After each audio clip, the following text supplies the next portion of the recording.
Bom dia, pessoal. Hoje eu e meu grupo aqui nos reunimos aqui para apresentar para vocês um trabalho explicando os capítulos 10, 11 e 12 do livro Rebelião das Massas de José Ortega. Só para avisar que o Lauro, o João Paulo e eu não iremos apresentar, né, falar, porque a gente participou, a gente dividiu as tarefas entre o grupo. Então é isso. Espero que gostem. No capítulo Primitivismo e História, o autor descreve como a civilização moderna se distingue da selva primitiva, principalmente na complexidade. Na selva, tudo se mantém, apesar dos seres que não compreendem nem um pouco a complexidade existente ali. Já a civilização apresenta um alto grau de complexidade. Ao descrever a natureza, Ortega diz que a natureza está sempre aí, sustenta-se a si mesma. Nela, na selva, podemos ser selvagens impunemente. Podemos inclusive resolver nunca deixar de sê-lo, sem mais riscos além do advento de outros seres que não o sejam. Quão poderosas e constrangedoras, porque verdadeiras são estas palavras. Na selva, podemos ser selvagens impunemente. E sobre a civilização, diz que a civilização não está aí, não se sustenta a si mesma, é um artifício e requer um artista ou artesão. Se o Senhor quer se aproveitar-se das vantagens da civilização, mas não se preocupa em sustentar a civilização, o Senhor está enfarado. A 3 por 2, o Senhor fica sem civilização.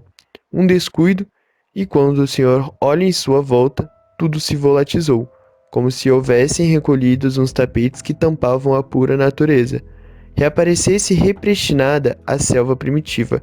A selva é sempre primitiva, e vice-versa. Tudo que é primitivo é selvagem.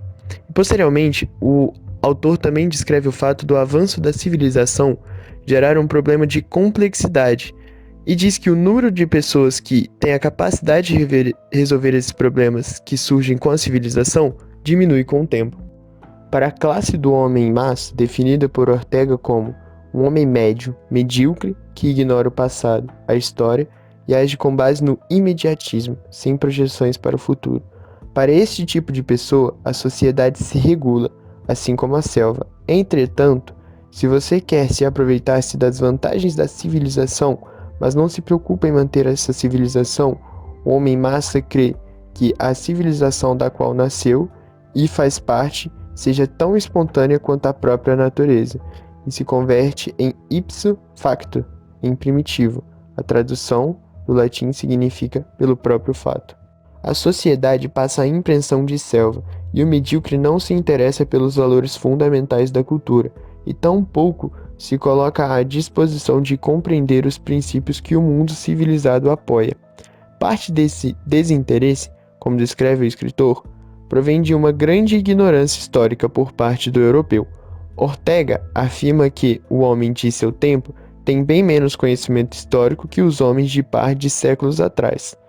Mesmo os mais cultos, os mais influentes do continente, tratam problemas contemporâneos com instrumentos utilizados 200 anos atrás para problemas 200 vezes mais sutis. Por isso, emergiam na Europa e suas periferias movimentos como o fascismo e o bolchevismo, que, por parte, carregavam sim seus valores e verdades, entretanto, são envoltos de uma grande ignorância histórica. Mas, para o homem massa, que procura qualquer mudança como um sinônimo de evolução, mesmo que não seja nova ou que signifique regressão, tais como são os movimentos O Futuro da Nação. A partir da análise de Ortega, um novo tipo de homem-massa apresenta uma impressão nata e radical de que a vida é fácil, sobressalente, sem limitações trágicas, portanto, cada indivíduo médio encontra-se uma sensação de domínio, triunfo que lhe convida a se afirmar tal como é dar por bom e completo seu depósito moral e intelectual. Esse contentamento consigo próprio o leva a se fechar por toda instância exterior, a não escutar, a não pôr em questão as suas opiniões e a não contar com os demais.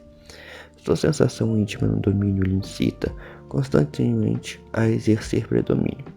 Agirá, pois, como se ele e seus congêneros existissem no mundo. Logo, intervirá em tudo, impondo sua vulgar opinião sem considerações, contemplações, trâmites, nem reservas, quer dizer, segundo o regime de ação direta. Esse nos lembra, em certos modos, de ser o homem como o menino mimado e o primitivo rebelde, quer dizer, o bárbaro. Esse personagem agora anda por toda parte e impõe sua barbárie íntima, onde que é, com efeito, o menino mimado da história humana. Como José Ortega diz, o homem lembra, não por acaso, o tipo de aristocrata nos seus traços mais primitivos e característicos. Por exemplo, a propensão a fazer dos jogos e dos esportes a ocupação central da vida. O cultivo do seu corpo, cuidado com a higiene e atenção à beleza do traje. Falta de romantismo na relação com a mulher e divertir-se com o intelectual, mas, no fundo, não estimula a preferir a vida sob a autoridade absoluta de um regime de discussão. Assim, toda pessoa do aristocrata herdeiro vai se desvanecendo por falta de uso de esforço vital. O resultado é essa bobagem específica das velhas nobrezas. Um mundo sobressalente e abundante de possibilidades produz automaticamente graves deformações e tipos que podem ser reunidos na classe geral. O homem herdeiro, do qual o aristocrata é só um caso particular, o menino mimado do outro. E mais outro, muito mais amplo e radical, é o homem-massa do nosso tempo. Maslow insiste em fazer com que esse homem cheio de tendências insíveis, que esse novo bárbaro é um produto automático da civilização moderna. Capítulo 12. Barbárie do especialismo. Sobre o que se trata? A barbárie do especialismo trata sobre a possibilidade que o homem-massa não tenha sido criado propositalmente, mas de forma automática em meados do século XIX. Mas como isso aconteceu? A civilização nesse período possuía dois sistemas democráticos predominantes, a democracia liberal e a técnica. De acordo com Ortega, a democracia técnica havia se originado da fusão do capitalismo e da ciência experimental. Agora, indo um pouco mais a fundo no nome da mesa, democracia e técnica. Vale dizer que nem toda técnica está ligada à ciência. Sobre isso, Ortega exemplifica que a civilização chinesa chegou a um elevado nível de domínio técnico sem sequer suspeitar da existência da física, mas que a europeia, por outro lado, possuía sim um caráter científico, sendo o único que, segundo ele, teria possibilidade de um progresso ilimitado. Quem exerce o poder social? Quem impõe a estrutura do espírito na época? Para Ortega, a burguesia. Quem dentro dessa burguesia é considerado como um grupo superior com a aristocracia do presente? Sem dúvida, o técnico, o engenheiro, o médico, o financista, o professor, entre outros. Quem dentro desse grupo técnico representa com maior altitude e pureza? Esse seria sem dúvida o homem da ciência, certo? Ok, mas como isso se relaciona com a ideia do homem-massa? De acordo com Ortega, o homem de ciência atual seria o protótipo do homem-massa, que haveria surgido não devido a nenhuma casualidade ou defeito, mas sim de forma automática pelo próprio modelo da civilização, transformando os indivíduos em bárbaros modernos. Ok, mas e a ciência experimental citada lá atrás? A ciência experimental origina-se no final do século XVI com Galileu e se constitui no final do século XVII com Newton, mas apenas desenvolve-se no século XVIII. Mas desenvolvimento não seria a mesma coisa que Constituição? Não. De acordo com Ortega, o desenvolvimento difere da Constituição e está relacionado a condições diferentes.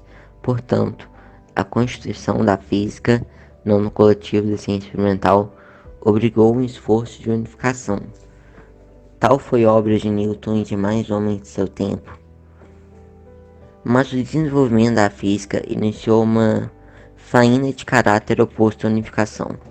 Para progredir a ciência, necessitava que os homens da ciência se especializassem. Então, esse foi o trabalho, espero que tenham gostado. Agradecemos a atenção e tenham um bom dia.